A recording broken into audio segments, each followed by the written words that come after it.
Robbie Katter is the leader pick some of... stones there from Canberra tonight. Okay, can we get to this here? Robbie Katter is the leader of Katter's Australia Party. He joins us now from the campaign trail.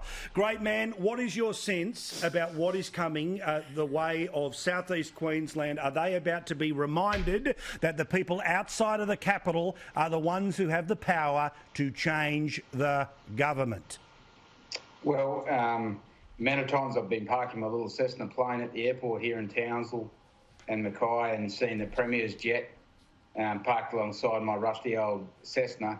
That tells me that they still see the battleground outside of Brisbane, which, yeah, it's a good thing. I tell you, I've got to say, although it pisses me off that they've suddenly found where we are on a map and they come up here promising everything and they think that ingratiates themselves to people like myself, but it's pretty much the opposite because, you don't see them for 3 years. They come up here and announce all this stuff. That just makes me more cognizant of the attitude that they have that, they rule the roost and they've got control of everything and we don't really count for much, but perhaps they will learn their lesson this election. Well, I hope they do. Well, I certainly hope they do. Remember, you get the extra staff, when it matters, and then when it doesn't, we yank them, and, and now they're coming cap in hand. You can see the play. It's all politics all the time with these people. So give me an idea. Where do you think you're going to do particularly well on top of the seats you already hold?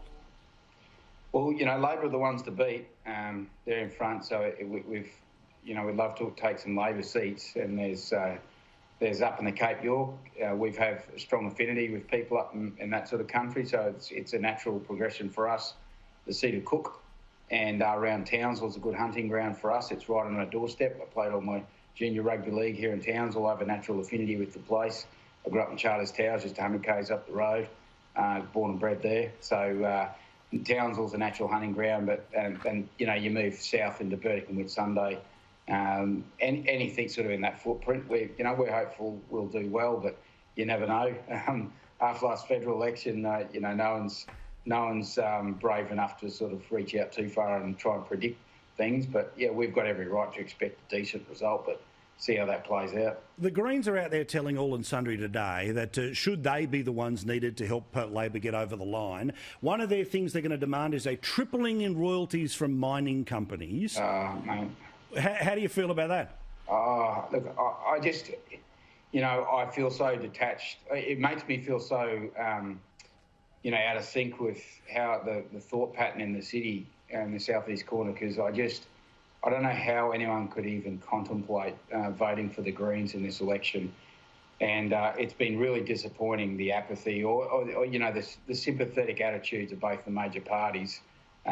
We saw Liberal have put the Greens ahead of Labor in all 93 seats here in Queensland, and Labor have always been holding hands and, hugging, kissing, cuddling the Greens every step of the way in terms of policy and direction. So it's like, it's a sickness that's here in Queensland, Paul, and if people want to meddle around with that in the midst of this coronavirus recovery, and they've sort of done a good job, the Greens, of coming out and saying, oh, well, actually, we believe in a bit of mining and it's, we want to be more, we believe in manufacturing.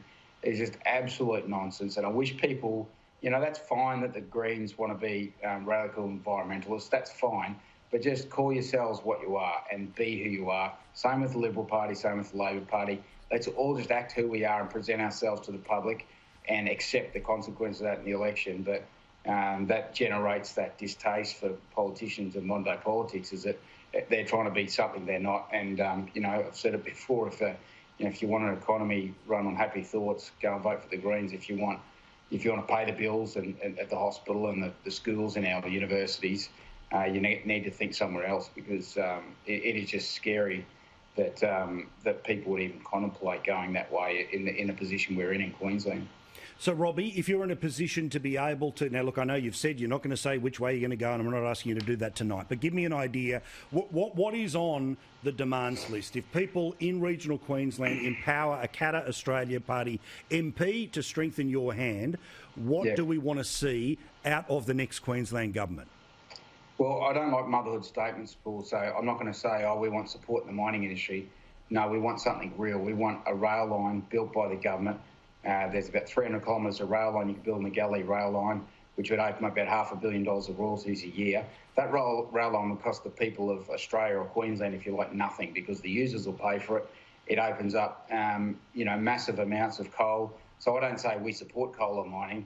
Let's do something to empower it to be a great provider for the Queensland economy. And someone's going to take that coal out of the ground sometime in our lifetime. Why not now? And that's one thing we do. An ethanol mandate would be a great thing to do to stimulate manufacturing at no cost to the taxpayer and stimulate agriculture at the same time. And one of the other things we want to do is build dams. There's a lot of talk about dams. Everyone loves flashing around their credentials on, supporting dams before an election, but it's a hell of a different proposition when you're someone that's committed to actually trying to get the thing built, because that takes some grunt and some talk for the next 3-4 years and belting public servants around the ears and ministers, and that's something we enjoy doing. So they're sort of some endeavours that we'd like to get in there, and I would have thought that any of the major parties that really want to help build back the economy would see us as a great ally and a great opportunity to embark on that journey and sort of set us aside from the Greens trajectory that they're both entertaining at the moment. So we feel we could be a great antidote to that the Green sort of progressive attitude that's pervasive there in the city, and offer a real ray of hope to people in Queensland. Pretty simple, Queensland, hate a Green, hug a Catter. That's the way it works. You can do that on Saturday. All the best to you, mate. We'll, of course, talk to you all the way through and all the way through the next term as well. Quick break. Back with more. Thanks, Queensland, you have the power. Regional Queensland, you have the power. Use that vote. Flush this mob. Put normal people in who truly get it. Because the bullshit detector should be going off 1 million miles an hour. Barnaby